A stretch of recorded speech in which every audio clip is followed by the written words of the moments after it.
시작해 볼게요. 다음 넘겨주시고요.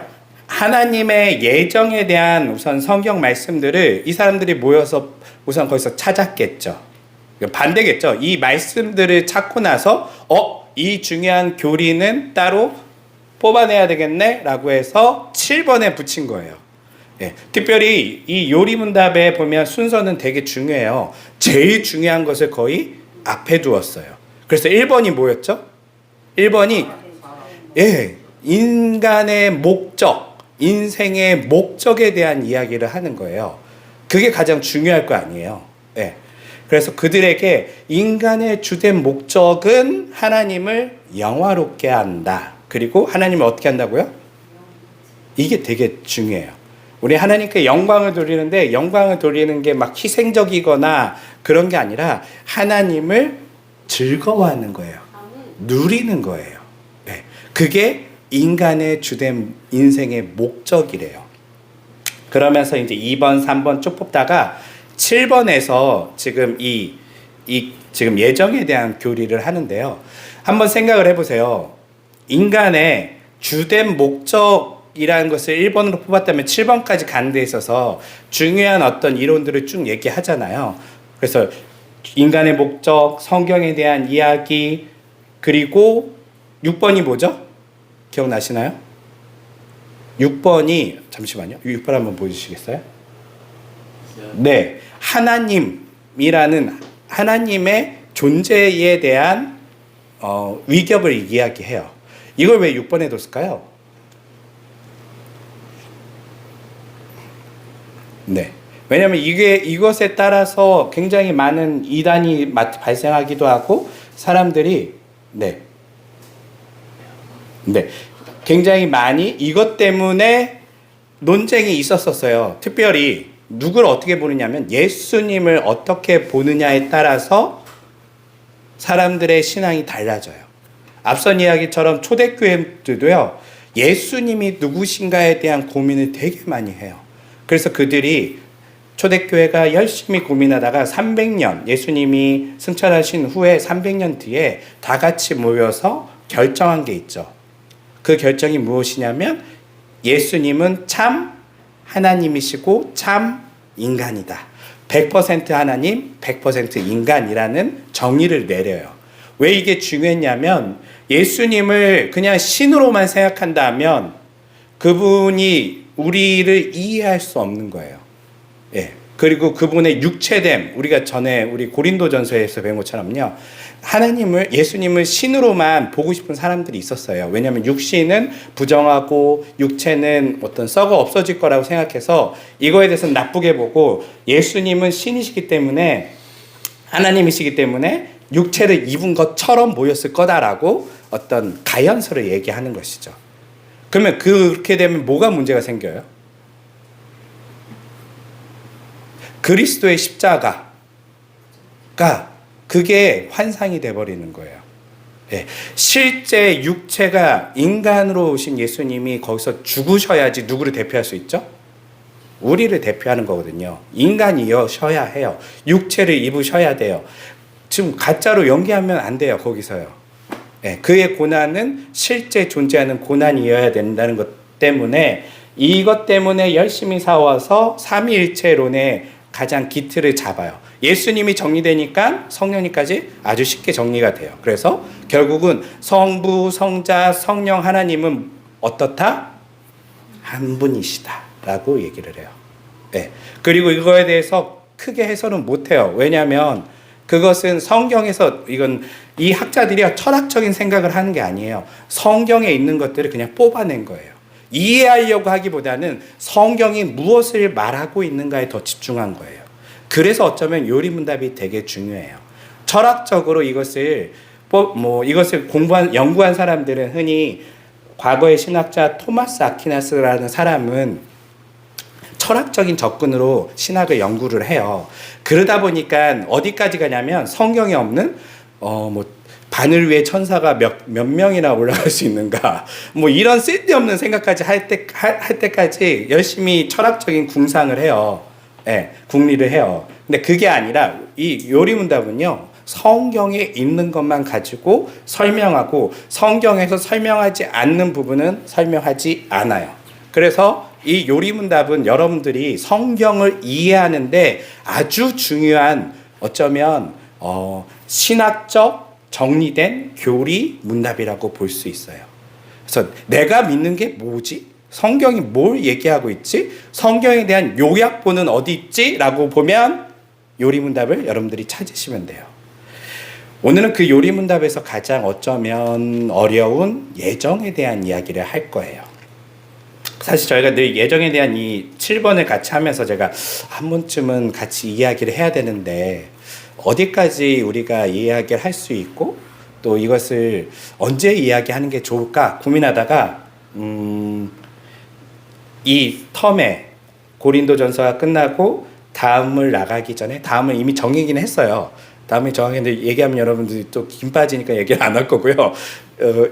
교리들, 중요 교리들을 조금 짚어놓고 다시금 강의로 가야 되겠다 싶어서 지금 몇 가지 교리들을 아마 여러분들과 잠시 오늘뿐만 아니라 몇 주간 더 하려고 할 예정이고요. 그 중에 여러분들과 오늘은 예정에 대한 이야기를 할 거예요. 예정이 뭐예요? 오, 예. 너무 성경적이세요. 정확하세요. 오, 완벽하세요. 예. 완벽한 대답이에요. 이거보다 더 완벽한 대답이 없어요. 하나님의 계획이에요. 하나님이 계획하신 게 예정이에요. 완벽한 답이에요. 그게요. 예. 그거에 대해서 성경은 뭐라고 얘기하고 있냐면 로마서 8장 28절 같이 읽어볼게요. 네, 시작.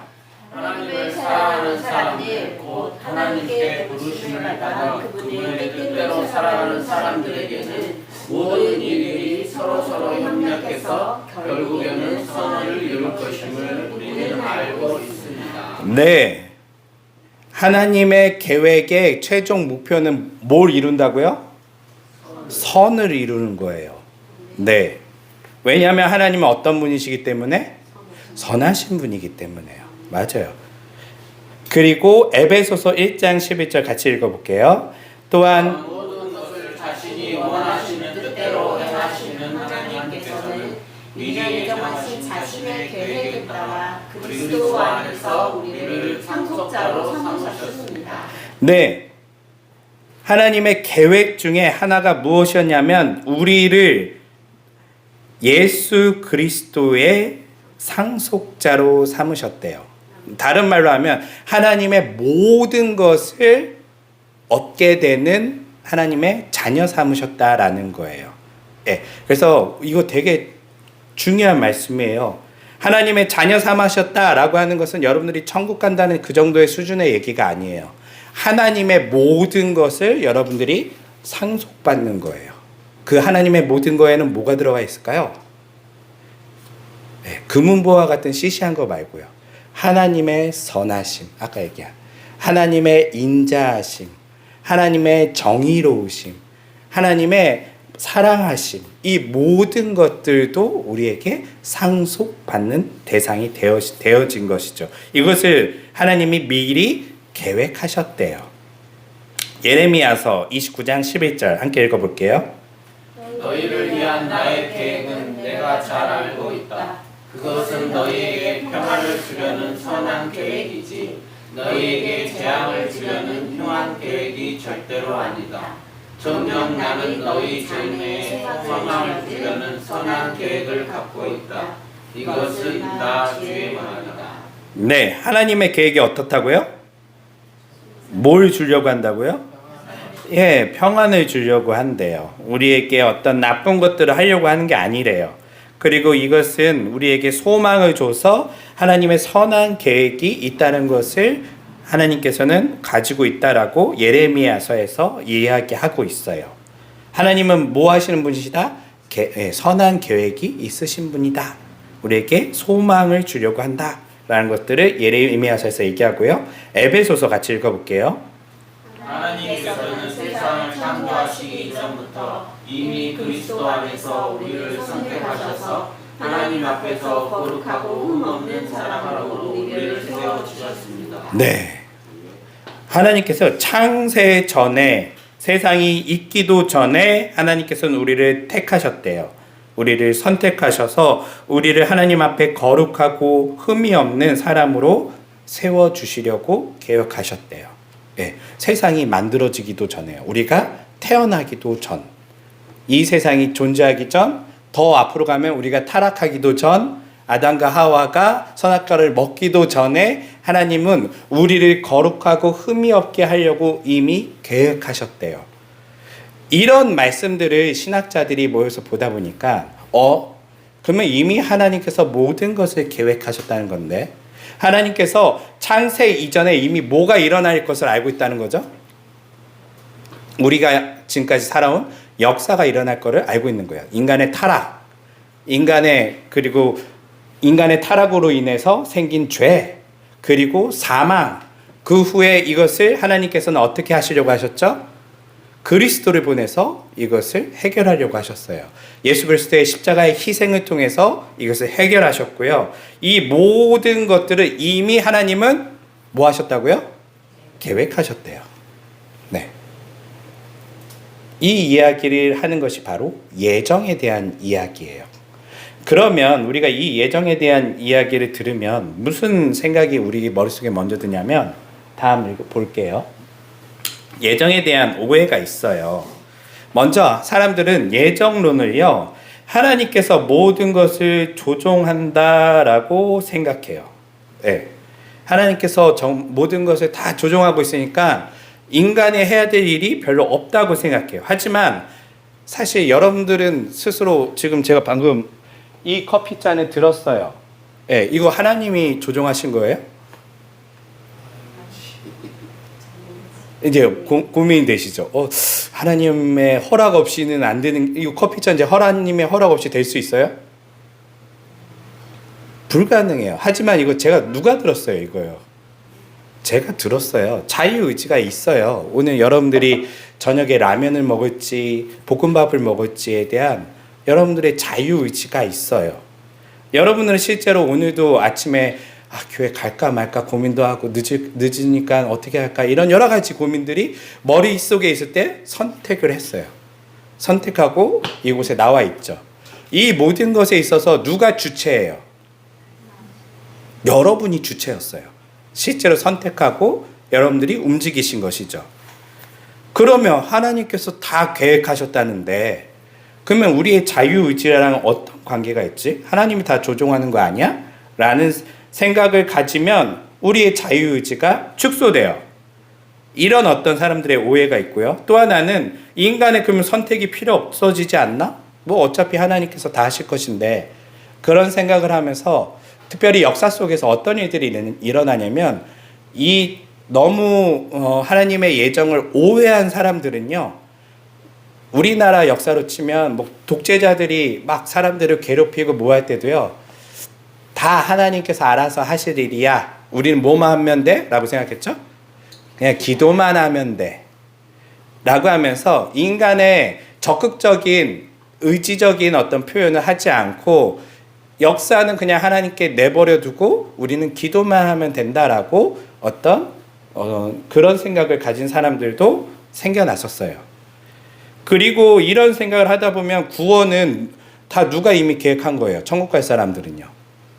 하나님이 계획했으니까 전도는 할 필요가 없다라는 생각을 사람들이 많이 하기도 해요. 여러분들은 어떠세요? 지금 제가 이야기한 생각 중에 몇 가지 포함되시는 게 있으신가요?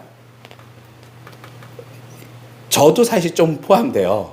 하나님의 주권을 많이, 거기에 하나님께 예정에 많은 부분을 중심을 두다 보면 당연히 그냥 밖에 흘러가는 것들에 대해서는 내가 크게 관여하지 않아도 하나님께서 알아서 하시겠지라는 생각을 해요. 그래서 아무래도 전도에는 소극적이게 돼요. 네. 특별히 하나님이 구원하실 사람들을 이미 정하셨는데 내가 가서 전한다고 해서 무슨 의미가 있어? 라는 생각이 들까요, 안 들까요? 들죠. 네, 실제로 들어요. 그래서 장로교인들, 또 칼빈의 어떤 예정론을 깊이 심취한 사람들은요, 적극적인 전도에 조금 소극적으로 바뀌어요. 그러면 전도를 열심히 하는 사람들은 뭘 중요하게 여길까요? 인간의 행동, 의지, 순종 여기에 더 많이 초점을 맞추는 거예요. 하나님께서 이렇게 하라고 하셨으니까 내가 하는 거야. 내가 열심히 한 사람이라도 오늘 더 하나님께 데리고 나와야지. 이런 생각을 하게 되죠. 네. 이런 사람들은 대략 어떤 교단에 있냐면 감리교라든지 또 오순절이라든지 이런 데서는 더 인간들의 적극적인 행동을 원해요. 특별히 감리교는 어떻게 처음에 만들어지냐면요. 영국에 그러니까 당시 유럽이 종교개혁 이후에 이 예정론을 믿는 사람들이 많아졌어요. 칼빈의 어떤 칼빈주의, 예정론은 칼빈주의의 가장 중요한 교리거든요. 칼빈은 도대체 어떤 신학을 하고 있는가라고 하면 가장 쉽게 설명하면 칼빈은 하나님의 주권을 강조해요. 하나님의 주권을 강조하면 즉 하나님이 이미 계획하시고 하나님이 일하신다는 것이죠. 이것을 점점 강하게 믿다 보니까 사람들이요 점점점 밖에 돌아가는 상황에 대해서 등한시하기 시작하는 거예요. 예를 들면 될 대로 되라. 이게 이제 비슷한 종교가 하나 있어요.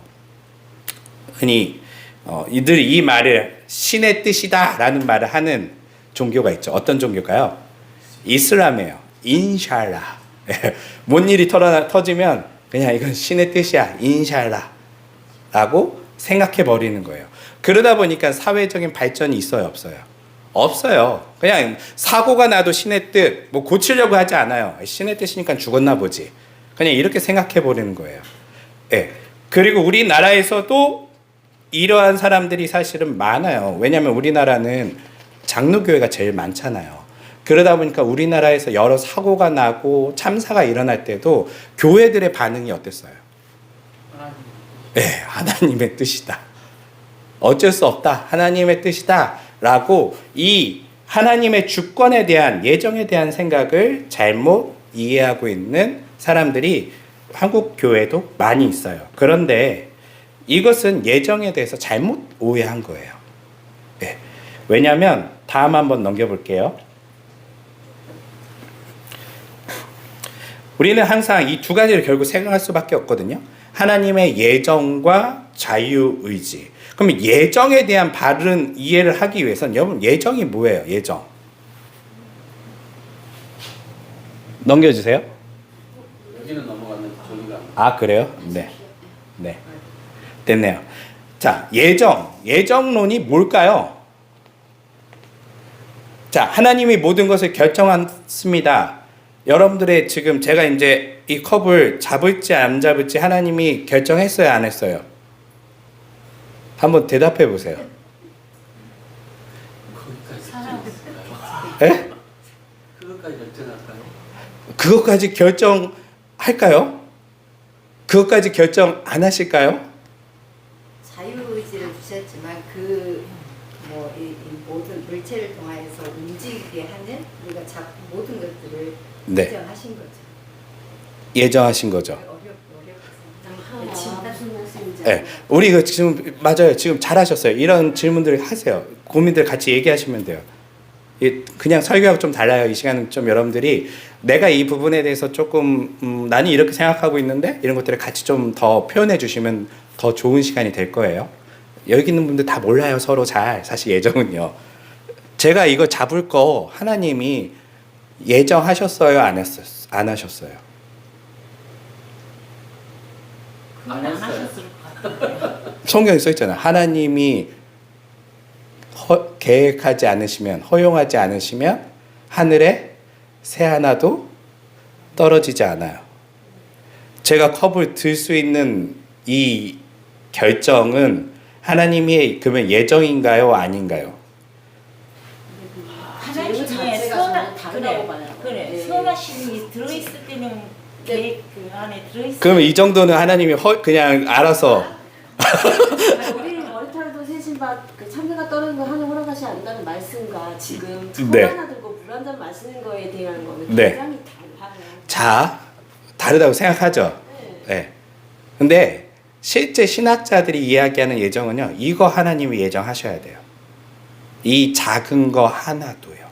실제로는 우리 그거 알잖아요. 나비 효과라는 거요. 나비가 날개짓을 하는 거에 따라서 어디서는 태풍이 불 수 있어요. 작은 행동 하나가 결국은 우리는 뭐 컵 하나 드는 거? 하지만 이 컵 하나 드는 행동이 어떤 결과를 미치는지에 대해서 우리는 알아요? 몰라요. 하지만 이 컵 하나 드는 순간을 통하여 양두선이 커피를 마셔요. 그리고 정신이 맑아져서 오늘 굉장히 말씀을 잘 전해서 여러분들 중에 누군가 회심해서 하나님께 돌아와요. 예. 그러면 이 컵 하나 드는 건 예정하신 거예요? 안 한 거예요? 그거는 그럼 좀 이해가 안 되는. 그러니까 그걸 같이 풀어갈 거예요. 그거를. 자, 왜냐하면 우리가 자꾸 오해하는 게 뭐냐면요. 작은 것은 예정하지 않고 결과가 좋은 것은 예정된 거라는 어떤 생각을 우리는 많이 가지고 있어요. 예. 그러면 우리는 선택적 예정을 지금 하고 있는 거예요. 제가 얘기했잖아요. 이거를 제가 먹어서 누군가의 구원에 영향을 미치면 예정이에요? 우린 그건 예정이라고 봐요. 그런데 제가 이 컵 하나 든 것만 얘기하면 그건 예정이라고 좀 보기 어렵지 않나라고 생각한다는 거죠. 이거 여러분 되게 중요해요. 실제로 우리가 그렇게 생각해요. 인생에서요. 하나님의 뜻하신 바가 결국은 어떤 것들이 결론적으로는 어떤 대단한 영향을 미치면 하나님의 뜻이구나. 그런데 사실은 그 결과가 미치기 전의 상황만 보면 하나님이 개입했다라고 생각은 안 해요. 대부분 그렇지 않으세요? 아니에요. 범사의 모든 주권이 하나님이 있다는 거는 전적으로 인정을 하는데 네. 지금 이 예시는 다른 예시로 들어주시면 더 좋을 것 이게 아주 실질적인 예시라서 그래요. 우리가 실제 많이 빠지는 예시예요. 오해하는 예시를 드는 거예요. 예정론과 그러면 운명론은 무슨 차이가 있을까요? 네. 아까 얘기한 예정론과 인샬라 이거 다 정해진 거야 라고 하는 운명론과는 무슨 차이가 있을까요? 이거에 대한 오해를 풀지 못하면 우리는 우리의 머릿속의 예정은 결국은 운명론적인 예정론을 가질 수밖에 없거든요. 운명론과 예정론은 뭐가 달라요? 그러면요. 지금 이 컵을 든 예시는 아주 좋을 수 있어요. 이거 하나님이 계획하셨다. 그리고 이거를 드는 모든 것들이 이미 창세전에 하나님께서 결정하셨다라고 하면 뭐가 돼요? 운명론이 되죠. 그러면 저는 뭐예요, 그냥? 저는 그냥 시나리오에 따라서 움직이고 있는 어떤 존재가 되는 거예요. 운명론이 돼버리는 거예요. 그러면 이건 예정 아니에요?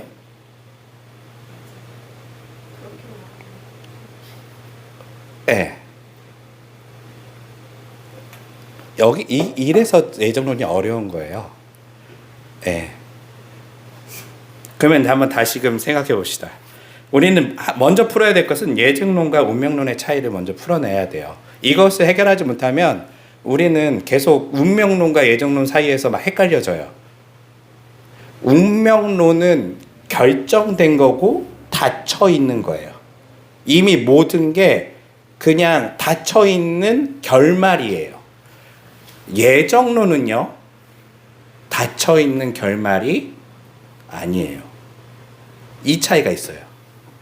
비슷해요. 모든 것이 신의 개입이 있다라는 것은 두 개가 맞아요. 그런데 운명론은 그 개입의 변함이 없다. 예정론은요? 변함이 있어요. 이게 되게 다른 차이예요. 그걸 우리가 어디서 알 수 있냐면요. 예수님의 기도에서 우리는 찾을 수 있죠. 예수님께서 십자가에서 우리를 구원하시는 것은 누구의 계획이에요? 창세전에 하나님이 이미 계획하셨어요. 예정하신 거예요. 그리고 예정에 따라서 예수님을 이 땅에 보내셨죠.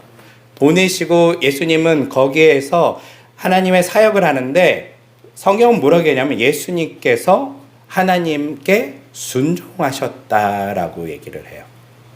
이 말은 무엇이냐면 하나님의 계획이 있으니까 순종하는 거잖아요. 뭔가 플랜이 있어요. 목적을 얘기해줬고 플랜을 얘기해줬으니까 거기에서 네, 제가 그렇게 하겠습니다 하는 게 계획이에요. 그것이 순종이에요. 예수님은 꼭두각시로 움직인 게 아니라요. 순종했다라고 성경 분명히 표현하고 있고 심지어는 십자가에 돌아가시기 직전에 예수님의 기도를 보면 뭐라고 얘기하죠? 이 잔은 나에게 돌려달라고 얘기해요. 이 말은 바꿀 수 있어요, 없어요? 있어요. 네. 이게 운명론과 달라요. 바꿀 수 있는 상황이었어요. 예수님은 알고 있어요. 지금 이 순간 자신이 십자가를 앉을 수 있는 자유가 있어요.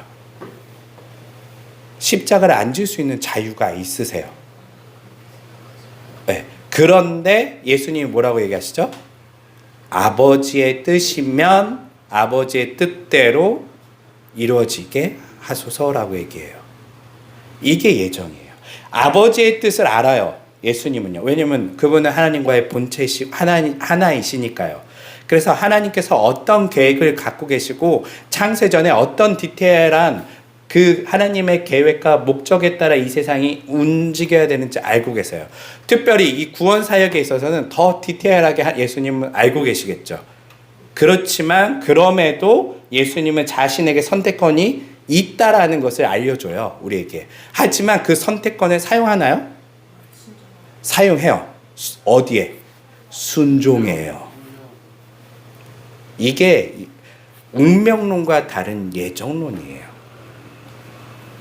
그러면 한번 생각해 볼게요. 자, 이 컵을 제가 들었어요. 예. 예정인가요? 아니면 운명인가요? 예정. 왜? 먹어도 되고 안 먹어도 되고. 그렇죠. 예.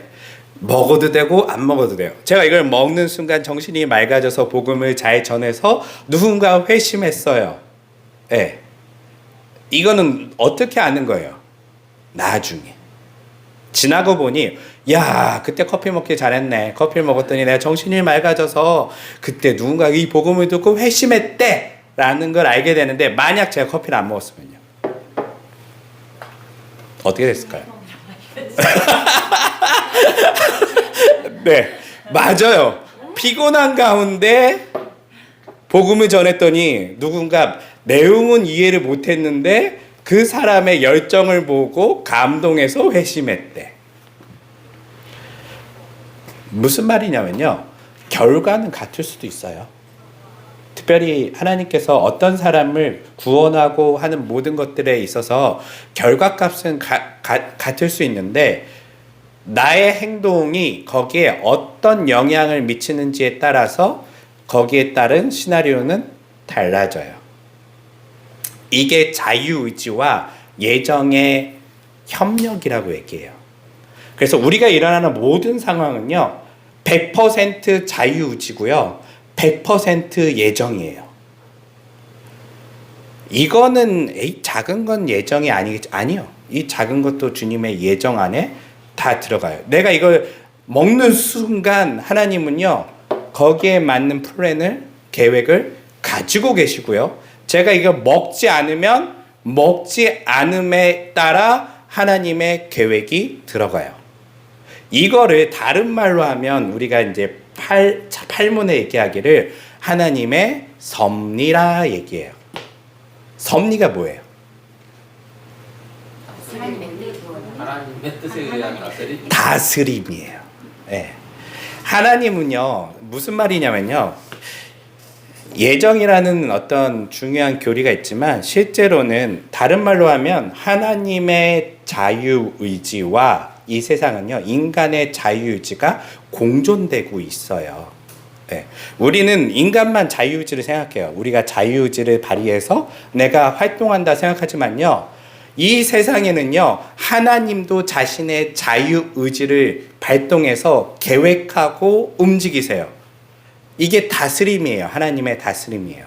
하나님은 제가 커피를 먹던 안 먹던 지금 다스리고 계세요. 그리고 제가 이 커피를 먹는 행위조차도 하나님의 다스림을 벗어날 수는 없어요. 왜요? 네, 계획. 제가 하나님이 허용하지 않으시면 저 커피 못 먹어요. 무슨 말이냐면요. 하나님이 허용해 주시지 않으면 저는 오늘 아침에 죽었을 수도 있고요. 제가 이 커피를 들 수 있는 힘이 없을 수도 있고요. 하나님의 허용이 존재해요.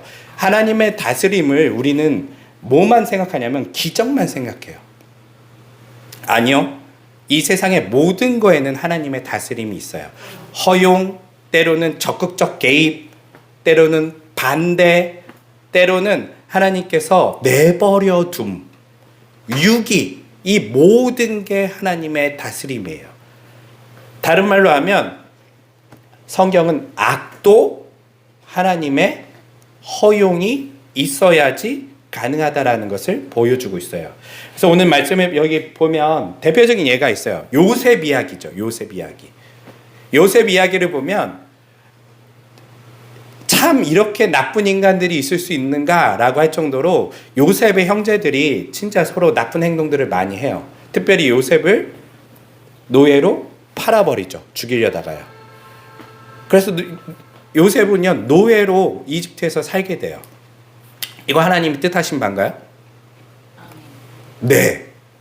하나님의 뜻하신 바예요. 왜냐하면 요셉이 그렇게 고백하거든요.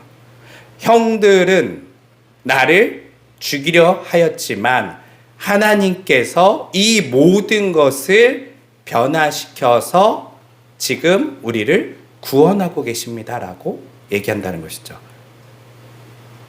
인간들의 적극적인 자유의지가 존재해요. 그리고 그들은 요셉을 팔아넘길 수도 있고 죽일 수도 있겠지만요. 하나님은 이 모든 것을 통해서 뭘 하고 계시다고요?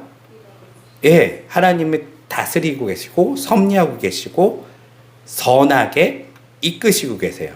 요셉은 그걸 본 거예요. 이거 저 나쁜 놈들이 저런 나쁜 짓을 했는데 이거의 이면에 하나님의 놀라운 일하심이 보인 거예요. 저 나쁜 놈들이 나쁜 짓을 안 했으면 어떻게 됐을까요? 이스라엘 식구들 구원을 못 했겠지. 그럴 수도 있지만 하나님은 어떤 분이시죠? 계획하세요. 어떤 계획을 갖고 계시죠? 선한 계획을 갖고 계세요. 만약에 요셉을 팔아넘기지 않았다 하더라도요. 하나님은 그들을 구원하셨을 거예요.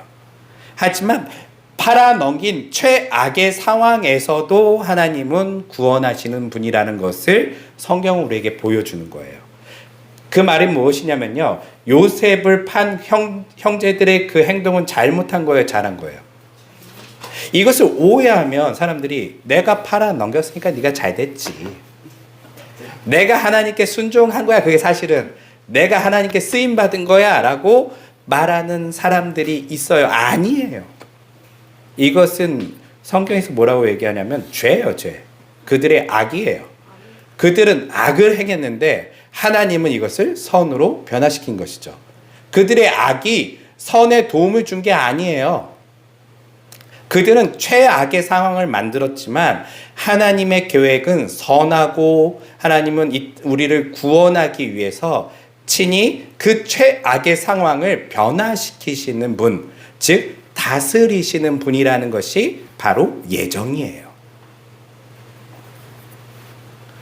만약에 형들이 팔아넘기지 않고 요셉과 사이좋게 지내다가 가뭄이 와서 가족들이 열심히 농사를 잘 지어서 구원되었다 라는 시나리오가 있을 수 있을까요? 있을 수도 있겠죠. 물론 이미 지나간 일은 어떻게 되돌릴 수는 없어요. 하지만 그런 일이 있었으면 요셉의 가족들은 조금 더 선한 이야기로 성경에 소개되었을 거예요. 그래서 성경을 보면 대부분 어떤 사람들이 소개되냐면 완전 개망난이들이 나중에 하나님께 돌아온 이야기들이거나 아니면 때로는 적극적으로 하나님께 순종한 사람들에 대한 이야기들이 나와요. 요셉의 형제들에게는요 선택권이 있어요. 그를 적극적으로 그에게 악을 행하거나 때로는 선을 행함으로 하나님의 말씀, 하나님의 그 계획에 자신이 순종할 수 있는 선택권이 있었지만 그들은 악을 행한 것이죠. 그들의 악은 나중에 어떻게 될까요? 하나님이 그러니까 결국은 다 결론적으로는 좋아졌으니까 잊고 삽시다 이렇게 넘어가던가요? 아니에요. 성경은요 얘기하고 있어요. 그들이 그때 저지른 악으로 인해서 결국 그 후손들이 어떠한 고통을 받게 되고 또한 그들조차도 요셉과 만났을 때에 그들이 얼마나 고통을 겪게 되는지 그 가족사를 보여줘요. 죄에 대한 결과가 넘어가지가 않아요. 하나님께서 선한 일을 하신 것은 맞지만 그렇다고 해서 그들이 저지른 죄에 대한 그 처벌은요 그들이 경험하게 돼요. 이 이야기를 제가 왜 하냐면요, 많은 사람들이 오해하기를 운명론적으로 내가 저지른 악도 결국은 하나님께 좋게 쓰였으면 다 그냥 좋은 거 아닌가? 아니요. 하나님은 어떤 분이에요? 계획하시고 선하신 분이시지만 하나님의 존재는 정의로우신 분이에요. 정의로운 분은 뭐냐면요, 하나님은 선으로 이끄시지만 이들의 잘못에 대해서는 이 선으로 이끄는 가운데서도 반드시 뭐 한다고요? 벌을 줘요. 정의롭게 심판해요. 그래서 칼빈은 그렇게 얘기를 해요. 하나님의 인간을 구원하는 행위도 하나님께 영광이지만 하나님께서 인간을 지옥으로 보내는 것도 하나님께 영광이래요. 무슨 말이에요? 구원하면 하나님께서 죄인을 용서하시고 구원하는 행위는 하나님의 사랑과 하나님의 희생과 하나님의 그 놀라운 그 하나님의 그 계획이 성취됐기 때문에 하나님의 영광이 빛나기 시작하고요. 누가 지옥 가는 거는요? 네, 맞아요. 하나님의 정의와 공의가 실현돼서 결론적으로는 하나님께서는 영광을 받으세요. 그래서 하나님의 예정은요, 성경에 우리 예정 교리에 있듯이 결국은 하나님은 자신의 영광을 보시면서 앞으로 일어날 일들을 정하셨다라고 하거든요. 그 영광에는요, 단순하게 좋은 일만 있는 것은 아니에요. 때로는 누군가에 대한 죄에 대한 처벌도 들어가고요. 그리고 그 영광에는 우리가 잘 아는 것처럼 때로는 내버려둠도 존재해요. 제가 커피를 지금 다시 들었습니다. 이 커피를 제가 들어서 누군가 오늘 지금 살 수 있다면 하나님은 어떻게 일하실까요?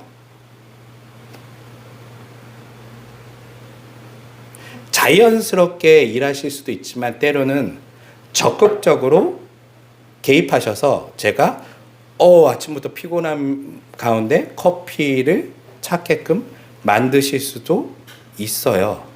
네. 실제로요.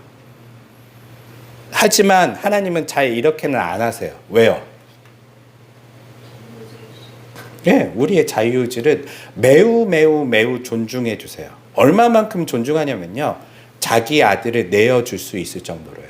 이게 되게 중요해요. 하나님이 우리의 자유의지를 존중하지 않으셨으면 우리는 죄를 지을 필요가 없었겠죠. 아담과 하와가 선악과를 먹으려고 했을 때 하나님이 되게 쉽게 해결할 수 있어요. 뭐 이렇게 막 2000년 역사, 4000년 역사 속에 하나님이 길고 긴 어떤 씨름을 할 필요 없이 그 순간 나타나서 한마디만 했으면 끝나요. 그럼 안 먹었겠죠. 그런데 하나님은 개입을 안 해요. 뭘 존중하는 거예요? 자유의지를. 왜? 여러분들의 자유주가 뭔데요? 왜? 우리가 죄를 지어서 이 세상을 엉망으로 만들고 있음에도 우리의 자유의지를 존중해 주세요. 때로는 우리의 인생을 한번 생각해 보세요.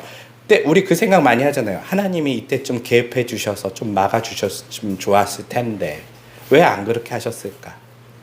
물론 뒤돌아보면 하나님께서 선하게 이끄셨지만 그래도 그런 쓴맛은 안 보고 넘어가는 게 참 좋은데 왜 그걸 안 막아 주셨을까? 이 생각 하잖아요. 네.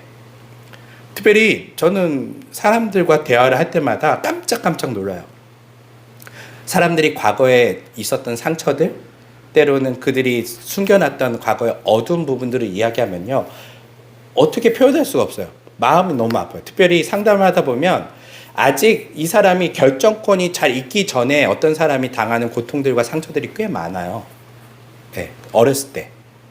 우리는 그것을 뭐 흔히 성격 장애로 나타나기도 하고 트라우마도 나타나기도 하고 아니면 때로는 어렸을 때 성범죄의 어떤 거기에 노출되기도 하고요. 아이들에게 힘이 없잖아요. 때로는 우리 뉴스에서 보듯이 학대하는 부모 밑에 태어나기도 하고요. 이 모든 것을 하나님께서 적극적으로 막아주실 수 있는 분이시죠. 근데 왜 안 막으셨을까요? 이 부분이 우리에게 제일 힘들잖아요. 과거에 저는 세월호 참사를 보면서 그 고민이 되게 많았었어요. 왜 하나님은 안 막으셨지? 아니면 하나님이 막지 않더라도 적극적으로 사람들을 살릴 수 있는 하나님의 능력이 있으실 텐데 왜 그때 개입하지 않으셨지? 라는 생각도 들어요. 안 드세요? 근데 저는 더 큰 화를 물론 너무나 안타깝지만 네. 세월호를 통해서 더 큰 화를 막으셨다는 생각도 들어요. 그건 우리 미래는 네. 모르잖아요. 네, 그렇지만 분명히 하나님 선하시기 때문에 네, 우리가 예정이 상상할 수 있으시다는 없는 네. 선이 선한 그 안에 예정이 있으시다. 이건 이제 3자의 눈이에요. 내 자식이라고 생각해봐요. 미래 인류의 종말을 막든 뭐하든 내 자식 건들면 안 되죠. 그렇지 않아요? 그렇죠. 네. 내 가족 죽이면 안 되죠. 내 가족 죽여갖고 인류가 오래 산다는 게 무슨 의미가 있어요? 더 큰 화를 막는 게 무슨 의미가 있어요? 내 자식이 죽고 내 가족이 죽으면요. 네. 이때 여러분들 이거 어떻게 해결하세요? 신앙적으로? 그러니까 그때는 운명적으로 생각해요. 네. 어쩔 수 없는 일이었다. 하나님의 뜻이 여기에 있으신가 보다. 그 생각을 하죠. 이거는 이제 이게 예정론이 주는 우리에게 힘이에요. 이거 해결할 수 있어요. 이거 극복할 수 있어요. 무슨 말이냐면요. 아까 얘기했듯이 인간의 자유의지를 이에 인해서 이 세상이 지금 계속 망가지고 사람들은 죽어가고 있고 전쟁과 때로는 기근, 배고픔 나눠 먹으면 되는데 안 나눠 먹어요. 절대 버리긴 해도요. 그게 우리들이 사는 모습들이잖아요. 이 우리가 엉망으로 만들어진 세상에 도대체 하나님은 어디 계시는가? 라고 우리가 생각할 때에 왜 그걸 허용하고 계시는가?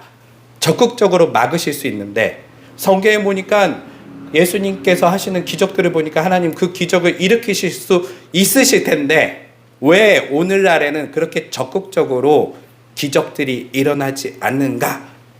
가끔 뭐 어디서 쓸데없는 기적 말고 정말 중요한 문제들에 대해서는 왜 기적들이 일어나지 않는가? 라는 우리의 현실적인 질문 속에 그분은 침묵하고 계실 것 같지만 예정은 뭘 거기서 우리에게 안심을 주냐면요. 이 모든 것은 결국은 어떻게 될 거라는 거예요. 하나님의 선하신 뜻에 의해서 다시금 회복될 것을 이야기하고 있어요.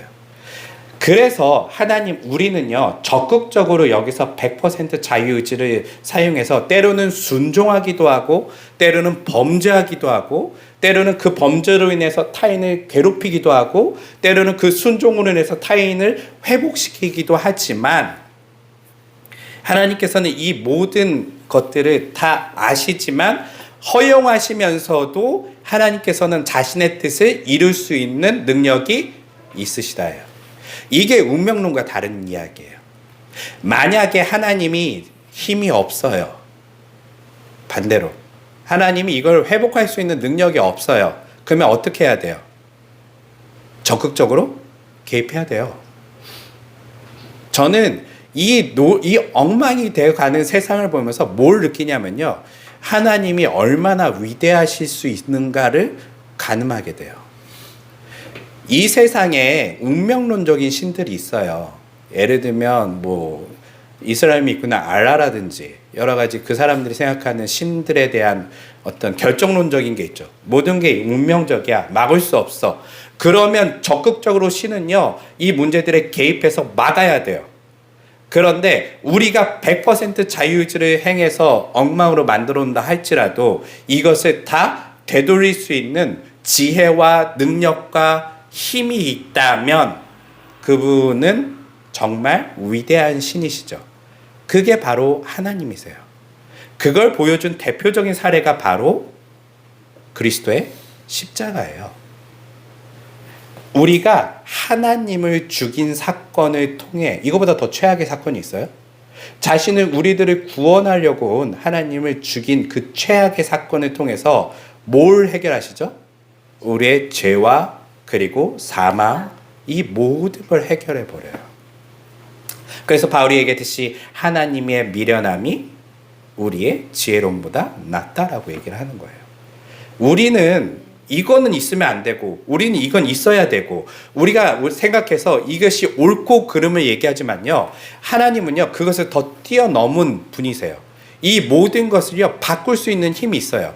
최악의 사건을요 최고의 선으로 만들 수 있는 능력이 있으세요. 그게 바로 하나님의 예정이에요.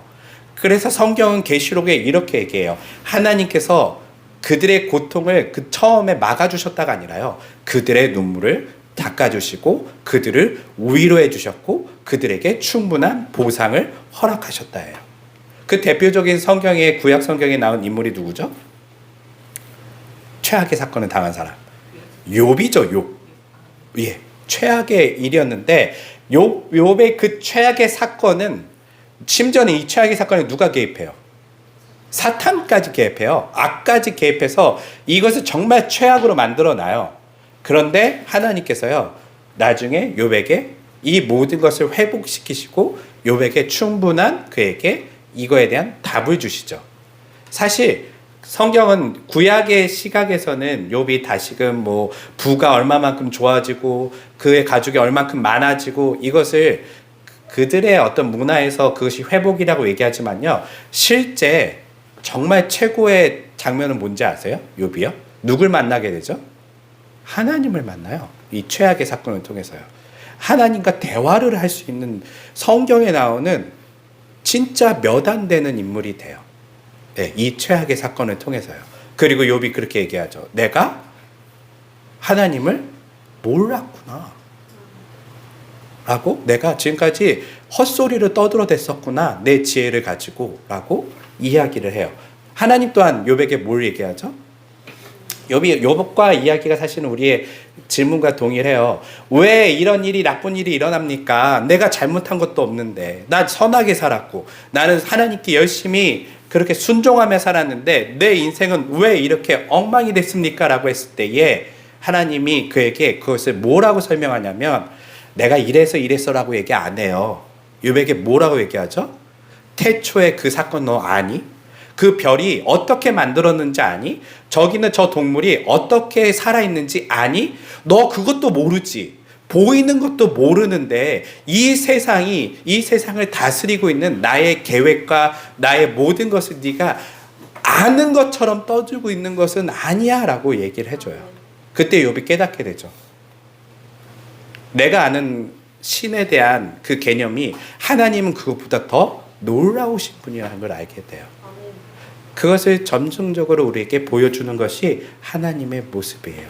오늘날 우리에게, 그리스도인들에게 예정론이 주는 어떤 유익이 있죠. 예정론을 우리가 제대로 믿게 되면 어떻게 될까요? 예? 우리가 예정론을 믿는다는 건 그거예요. 하나님은 선하시며 그의 뜻은 반드시 이루어지는데 모든 것은 하나님이 다스리고 계시다는 것을 믿는 것이죠. 그것을 믿는다면 우리는 어떻게 변할까요? 우리의 자유의지는 더 적극적으로 변해요. 무슨 말이냐면요, 불안해서 걱정돼서 어떤 일에 뛰어드는 게 아니에요. 내가 하나님께 순종하면 하나님께서 이 일을 지지한다는 것을 알고 있죠. 그리고 이 일이 선한 일이라는 걸 알기 때문에 열심히 순종해요. 그리고 이 순종이 통해서 세상이 바뀌지 않는다 하더라도 그는 적극적인 자유의지를 사용해요. 왜냐하면 뭘 믿기 때문에? 예, 하나님의 선하심에 따라 세상은 바뀔 거라는 걸 믿기 때문에. 이거 되게 중요해요. 우리의 자유의지가 사실 제한받는 건요, 우리가 이렇게 한다고 되겠어? 라는 것 때문에 제한받아요. 실제로는요. 그런데 우리의 행동이 우리의 행동이 그냥 버려지는 행동들이 아니라 이것이 하나님의 놀라운 그 태초 전부터 있었던 그 계획에 합한다면, 순종된다면 이 일이 반드시 하나님과 동역하는 일로 변한다는 거예요. 반대로 우리의 최악의 사건은 어떻게 느낄까요? 사실 여기서 우리가 오해하는 게 뭐냐면 이 예정론은 신자들에게 이야기해 주는 거예요. 이 신자들에게 뭐냐면 불신자들에게 이야기하는 이론이 아니에요. 신자들에게 너희가 죄를 저질러도 하나님께서 다 알아서 해줄 거야 라는 얘기가 아니에요. 신자들에게 이야기한다는 건 뭐예요? 너희가 자유의지를 사용해서 뭐 하라고요? 예, 그리스도처럼 순종하라는 거예요. 하나님의 뜻에 따라 살고 사랑하고 희생하고 그렇게 살아가면 결국 어떤 일이 일어난다는 거예요? 태초 전부터 계획하신 하나님의 놀라운 뜻, 이 세상을 다시금 회복시키시고 지금은 무너져서 절대 안 될 것 같은 그 일들을 하나님께서 결국은 다시금 회복하고 다시 완성하겠다는 하나님의 굳건한 의지에 우리를 초청하는 것이죠. 여기에는 그런 B플랜은 없어요. 내가 나쁜 짓을 하면 그래도 하나님께서 알아서 해주시겠지? 이 사람이 신자인가요? 신자 아니에요. 하나님을 안다면 이런 질문은 할 수 없어요. 하나님을 안다면 하나님께서 그러한 뜻을 가지고 있다면 우리는 거기에 대해서 더 적극적인 순종이 가미되게 된다는 것이죠. 이것은 모험으로 바뀌어요. 이 순종은요. 그래서 이런 것들을 잘 믿은 사람들은요, 시대를 바꾸죠. 우리가 잘 아는 영국의 윌리엄 윌버포스 같은 사람들은 자신의 인생을 노예 무역 폐지를 위해서 평생 싸워요. 그때 사람들이 뭐라 얘기하는지 아세요? 영국의 모든 재정 이익이요, 당시에 60% 이상이 다 노예 무역을 얻은 거였어요. 근데 한 국회의원이, 그리스도인 국회의원이 노예 무역을 폐지해야 된다, 노예를 더 이상 하면 안 된다 라고 주장했더니 뭐라 그러겠어요? 나라 망해. 말도 안 되는 소리 하지 마. 어쩔 수 없어. 다 불가능한 일이라고 얘기했어요. 그런데 이 사람은요, 뭘 믿어요? 이것은 하나님의 뜻이 아니다. 그리고 이것이 자기 손에 있을 때에 해결되지 않다 하더라도 내가 이것에 따라 하나님의 뜻에 적극적으로 순종했을 때 누가 일하신다 지금? 하나님이 같이 일하시고 계신다는 걸 믿는 거예요. 하나님의 동역을 그들이 경험하는 것이죠. 그리고 다행히 역사는 그가 죽기 전에, 직전에 영국의 노예무역은 폐지되게 돼요. 이런 일들이 그리스도인들의 모습이에요. 우리가 이 땅에 사는 그리스도인들이 정말 하나님의 이 선하심과 하나님의 다스리심을 제대로 믿는다면 우리들의 인생은 더욱더 모험하게 될 거예요. 더욱더 여러분들은 선한 일에 더 적극적으로 뛰어들 수 있고요. 우리는 더 이상 두려움으로 일하지 않고 하나님과 협력하기 위해서 하나님의 놀라운 창세전에 일었었던 그 일에 우리의 자유의지를 사용해서 우리는 살아가게 된다는 것이죠. 그것이 바로 예정이 주는 놀라운 신앙의 유익이에요. 마지막으로 저는 하나님께서 우리에게 자유의지를 왜 줬을까라고 생각해 보면 답은 사실 하나예요. 맞아요. 사랑이에요. 사랑. 하나님은요, 자신의 뜻이 빨리 이루어지는 것보다 더 중요하게 여긴 것은 우리가 자유를 가지고 우리가 결정하기 원하셨다는 거예요. 이것은 어떠한 종교에서도 이런 신은 없어요. 네. 무당한테 물어보세요. 무당이 믿는 신이 우리들에게 이렇게 자유를 주는지. 하나님은요, 우리에게 하나님을 떠날 자유까지 주셨고, 왜 도대체 인간에게 자신의 그리스도 아들을 희생하시면까지 그 자유를 허용하셨을까라고 봤을 때 그 이유는 사랑이에요. 사랑. 우리가 뭐 하기 원하셨냐면요, 우리가 하나님을 사랑하기 원했어요. 우리를 로봇으로 만드시지 않으셨어요. 내가 시키는 대로 하는 존재가 아니라 내가 적극적으로 개입해서 저 존재를 꼼짝 못하게 하는 존재가 아니라요, 마치 보이지 않는 것처럼 이 땅의 모든 것을 다스리지만 우리한테 절대 들키지 않으려고 노력하세요. 들키는 순간 우리의 자유의지가 무너지거든요. 그렇게 조용히 이 세상을 다스리시면서 우리가 스스로 하나님을 사랑하고 그 순종함을 통하여 하나님께 나오기 바라셨다는 것이죠. 그것이 창세전에 하나님이 계획하신 우리들의 모습이에요. 그래서 우리가 지난번에 아는 것처럼 예수님의 기도가 아주 중요해요. 하나님, 아버지, 창세전에 아버지와 내가 누렸던 그 영광이 뭐예요? 사랑의 영광이죠. 깊이 사랑함으로 서로 순종해요. 예수님은 아버지의 뜻이 이루어지기 위해서 최선을 다하고요. 하나님은요, 예수님을 깊이 사랑하기에 죽음조차 갈라놓을 수 없게끔 그를 부활시켜버려요. 그리고 우리가 잘 아는 것처럼 고린도전서에 나온 것처럼 예수님을 나중에 이 땅의 모든 권력과 권세를 주 예수 그리스도 무릎 앞에 꿇게 함으로 갚아버리시죠. 보복해버리시죠. 하나님이요.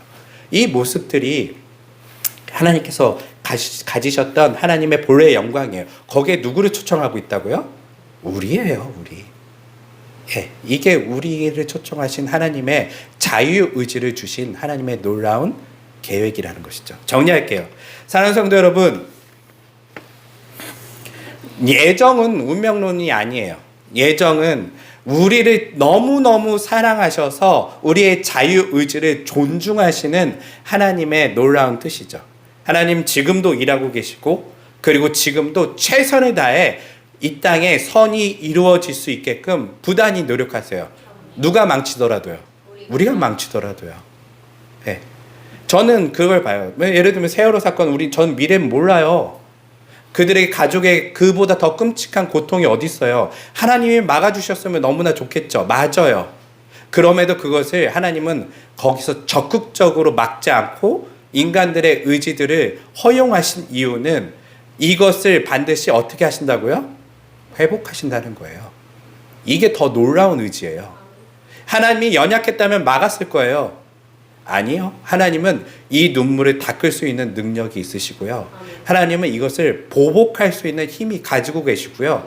하나님은요, 이 모든 것을 바꿀 수 있는 능력이 있으시기 때문에 허용하신 거예요. 이게 우리가 가져야 될 신앙이에요. 우리의 삶에 나쁜 일이 일어나요, 안 일어나요? 일어날 거예요. 그때 우리가 절망하지 말아야 될 것은 무엇이냐면 하나님은 이것을 바꿀 수 있다. 막지 않으신 것은 그가 선하시지 않아서가 아니라 그가 선하시지만 우리를 사랑하시기에 우리를 존중하시는 거고요. 하지만 주님은 결국은 이것을 회복할 능력이 있었기 때문에 우리의 자유의지를 존중해 주시는 방법이에요. 그게 바로 좋은 부모의 모습이기도 하고요. 좋은 부모는 자녀가 뭔가 자유를 가지고 실수하고 넘어지는 것을 허용해야 돼요. 이것을 통해서 누가 성장하고 있죠? 자녀가 성장하거든요. 하지만 정말 위험에 닥쳤을 때는 개입하기도 해요. 왜냐하면 우리는 그걸 극복할 수 있는 능력은 없거든요. 하지만 내가 극복 가능한 어려움을 자녀가 경험할 때는 어떻게 하시죠, 여러분들이요? 내버려 둬야 돼요, 사실은요. 그렇지 않으세요? 자녀가 빚을 졌어요. 네, 빚을 졌는데 부모님이 돈이 좀 많아요. 그러면 그때 갚아줘야 돼요? 갚아주면 좋겠죠. 저도 빚이 있으니까 갚아주면 좋겠지만 자녀를 위해서는요, 그것을 극복할 수 있게끔 직접 해볼 수 있게끔 자유의지를 허용해 줘야 돼요. 어려움을 당하더라도요. 그렇지만 왜 이거 허용할 수 있죠? 돈이 있으니까요. 해결할 수 있는 능력이 있으니까요.